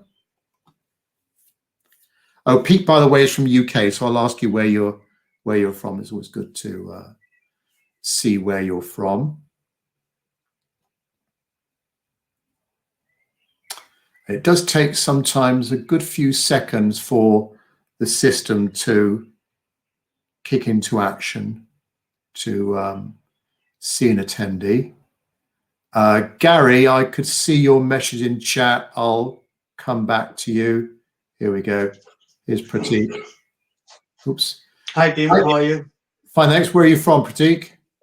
I'm from Perth, Western Australia. Okay. What time is it there? It's 1:45. Go to bed. I cannot miss your live stream. I appreciate it. Thanks very much. Yeah, it's lovely to see you, and greetings to your part of the world. That's a lovely painting. Good values, lovely strong darks in the foreground. Love it. Thank you. Thank you. I didn't get the cars right, though, I think. No, they're connected, and you've got in the round balls around the square as well. Nice touch. It just sort of is an extra area of interest and leads the eye into the scene. Lovely colours, lovely values. Well done. Nice and loose. Yeah. Yeah. Thank you. 10 out of 10. Brilliant. Thanks very much. Thank you. Bye. Thank you, Tim. Go to bed. I will. Thank you. It's always good to have some representation from Australia in that time zone. You just get rid of some extra questions here that I've answered already. So next up will be Simon and then Mary Pat. So Simon Stevens, hopefully you're not from Australia.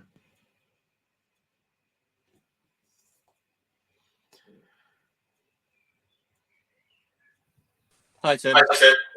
Oh, hi, Simon. You sound like you're from the UK. I am indeed, yes, from South London.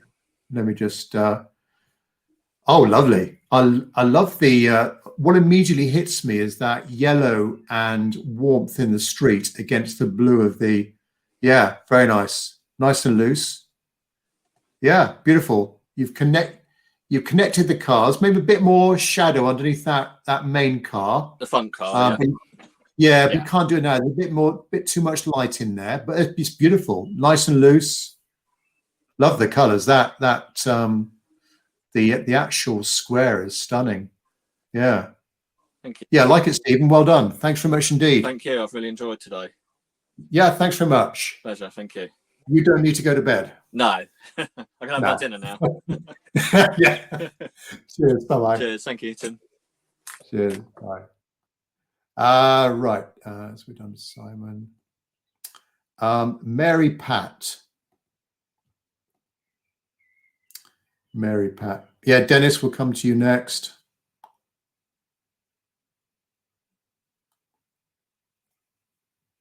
And those people coming on screen, if you look at the chat window, you'll see some positive comments from fellow attendees as well. Here we go. Mary Pat. Hey. Hi, Mary Pat. How are you? Good, very good. North Carolina. North Carolina. Okay. Yes. Oh, lovely. I like those cars. They really got- stand out. They're nice.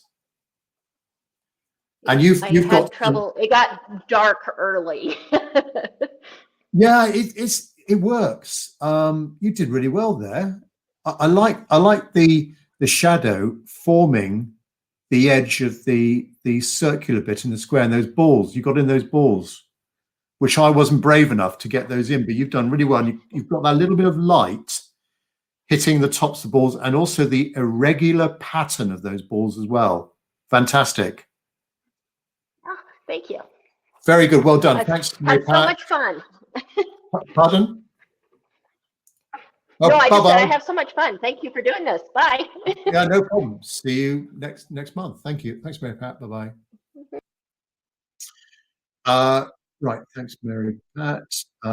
Right. Dennis, you're next. We've seen Dennis before. I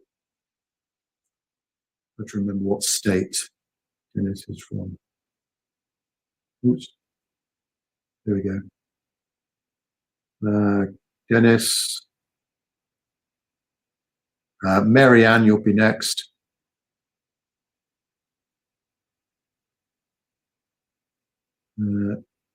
Lefteris is asking, do you recommend Winsor Newton artist colors? I recommend colors that you can get in your location, but go for professional artist colors. Normally there's a grading of watercolors, and look at the pigments as well. You'll see the pigments on the side of the tube.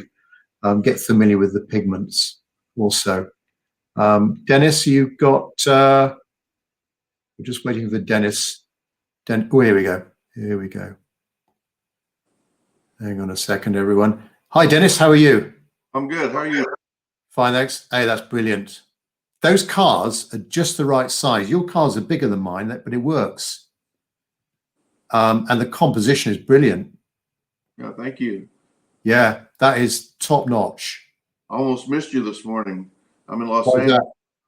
Last time we did it, it was 9 o'clock here. This time it was 8 o'clock. Oh yeah, there's a few weeks where Europe adjusts its time.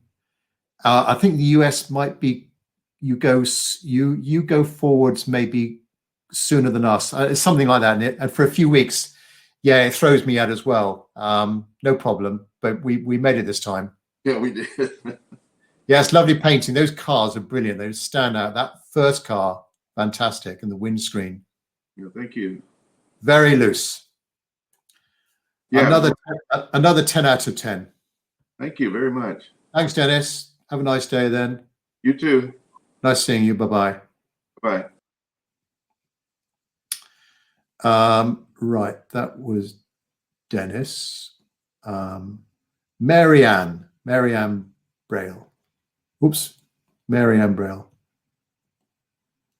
Right, Marianne, there'll be a prompt coming on your screen. I think it's going through.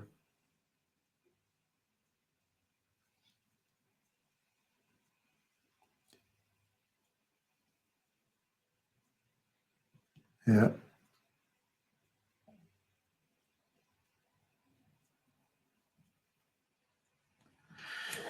Yeah, Linda's asking, will we get an email announcing the next workshop? Yeah, it's likely to be May the 29th. Tim. Hi, Marianne, how are you? I'm doing well. Whereabouts are you from? I got here.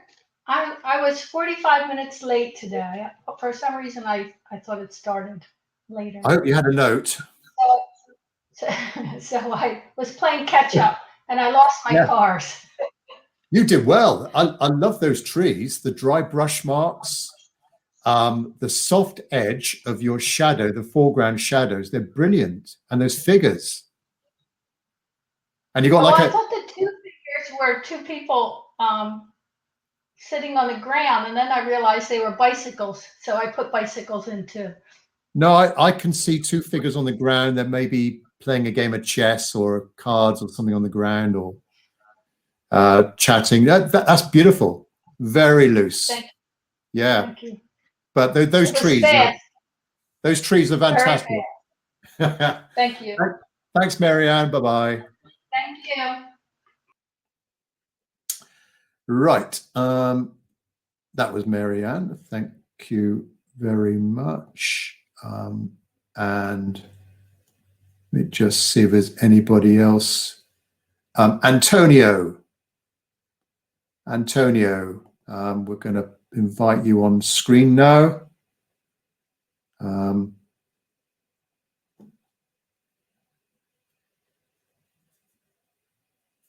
I do see some people in chat that have requested to show their paintings. I'll come back to you. I'm going to concentrate on the ask a question section first of all. Right.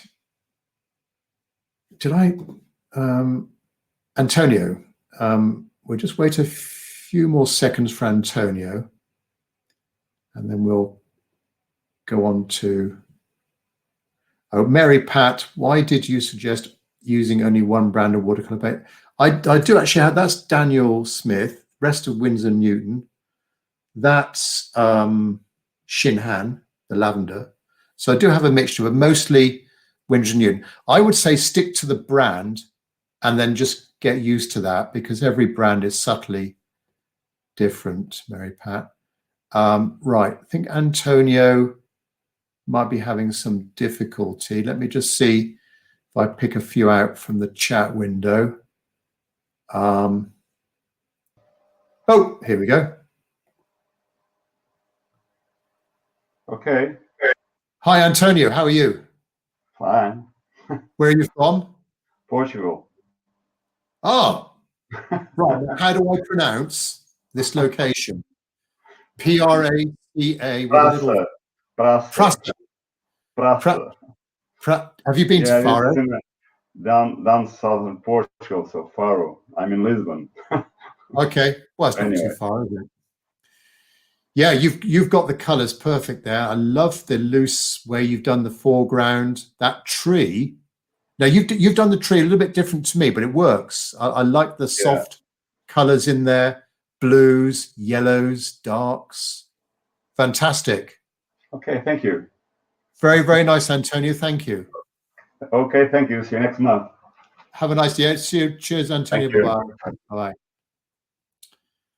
Bye. Oh, it's good to have someone local to the area, even though they were Lisbon, a little bit further north than Faro.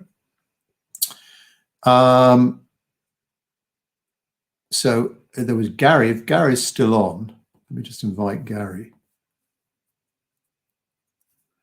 We'll do a few more and then we'll close off. So Gary hopefully will be coming on screen in a minute.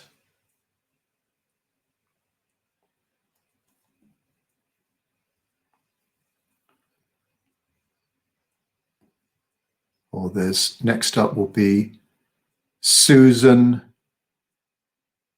Le Hostetler.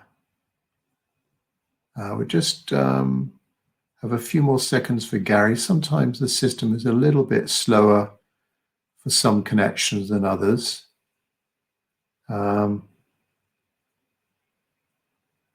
Wait 10 more seconds. Let's do Susan. If I click my invite button too many times, I might get two people on screen at the same time. So apologies if that happens.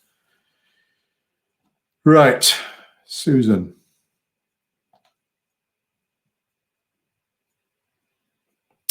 While that's going on, I'll just answer a few more questions. Ravi, I've been painting Winsor Newton common colors, which suggests that it's worth going for artist quality. Yes, definitely go for artist quality. It's the next one up from Cotman.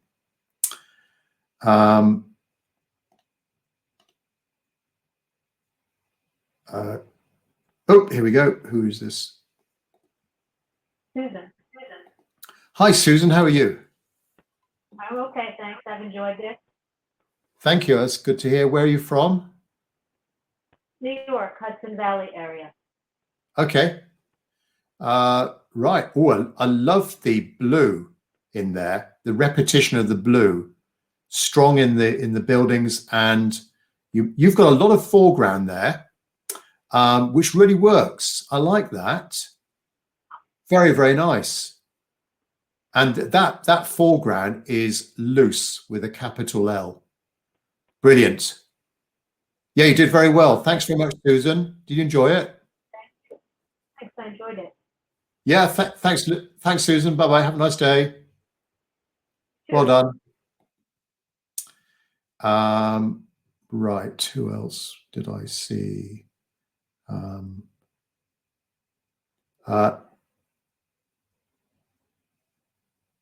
Was it Leslie wanted to show your painting? I've invited Leslie. We'll just do one or two more.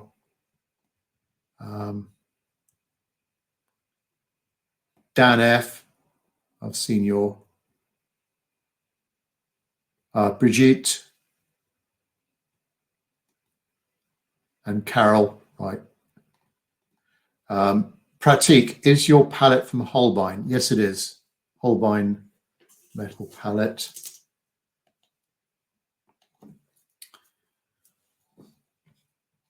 Right, let's just see if Bridget's, no, let me do this in chronological order, otherwise I'll get confused. Dan F. Dan F.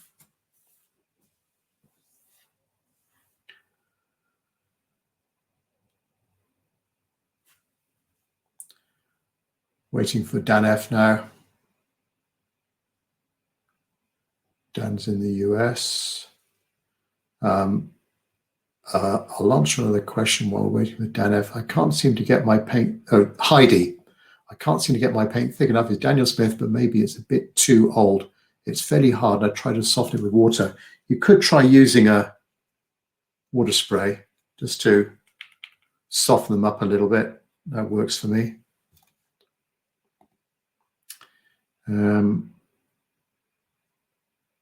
Right, Dan F. No, let's try Brigitte. There might be three people suddenly coming on screen all at once. That'll be amusing if that happens. Right, Brigitte.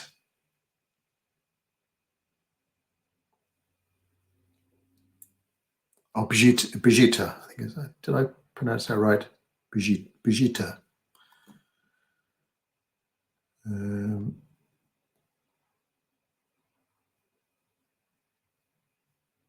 Sorry, everyone, for this a bit bouts of silence here. We're just waiting for the technology to kick into action and make these connections.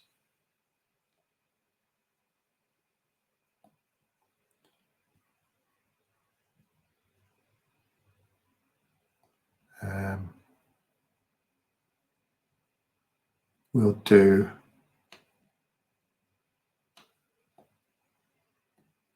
let's do Carol. See if Carol can come on line now. Carol Moore.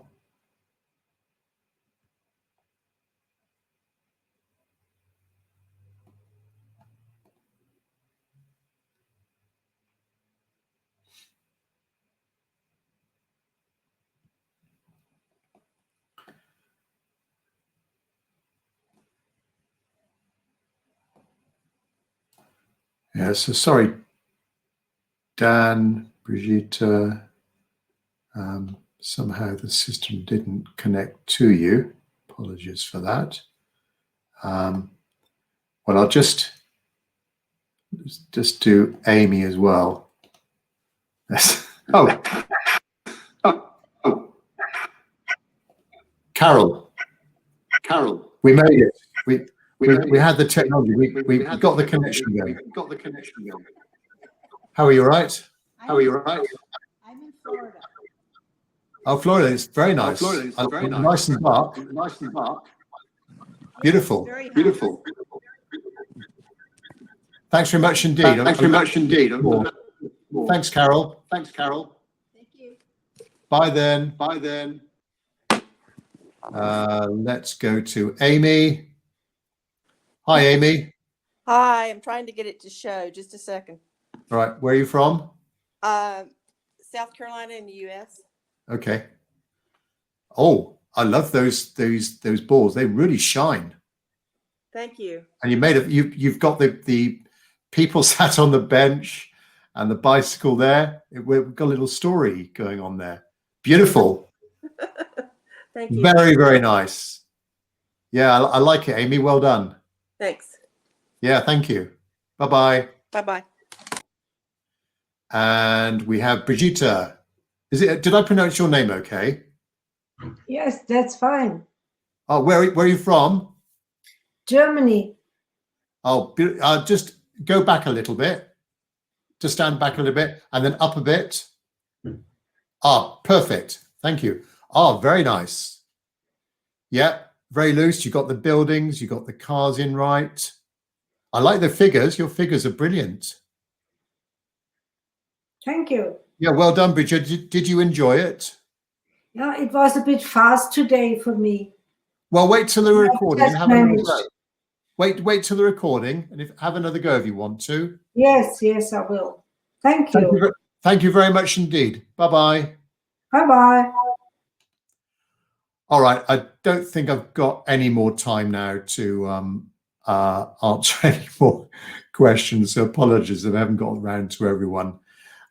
So in wrapping this up, thanks very much everyone for those listening live for taking part in our April Get Loose painting. So let me just summarize my tips for painting loose. So choose a simple scene, not a complex scene. Try standing up if you haven't done so.